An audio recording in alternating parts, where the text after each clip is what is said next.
Mga igsuon, gihandom nato karong adlaw ang pagpasakit nga nasinati ni Saint John the Baptist.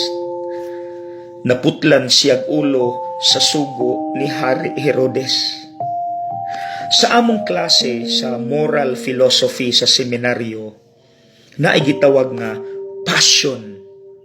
Ang meaning di ay ana, mga pagbati nga pwedeng maayo, pwedeng mahimong dautan, depende sa pagkagamit. Ang mga example sa passion, kaluoy, kaguol, kasuko, apil na ang kalipay.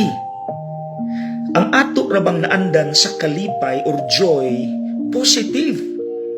Pero kung kana ang meaning, then dili nato kumpiyansaan ang kalipay, kay pwede po din nang magdala nato sa negatibo nga epekto.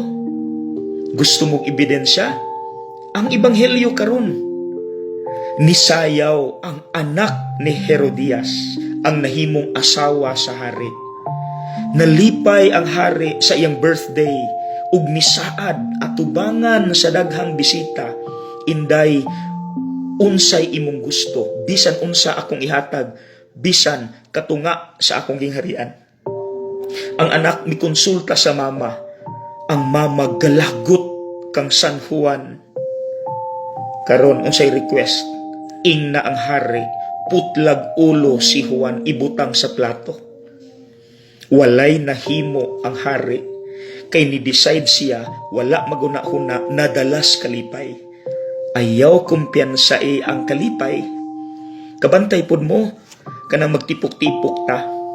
Pirti na natong bibuha, dayon niingon ang atong kauban, ang akong mama sa una nagbinuang, then ikaw nadala ka sa imong kalipay, niingon ka, ha ha ha, imong mama di ay nangabit, ha ha ha.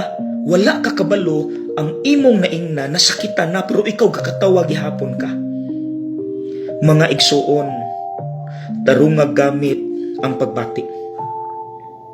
Ang kasuko dili man sala.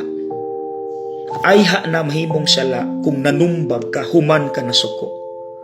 Simple lang ang tambag mga igsuon. Think before you speak. Huna-hunaa sa gyudaan before ka musulti, bisan anaa kas kalipay, ayaw kumpiyansa. Okay? God bless.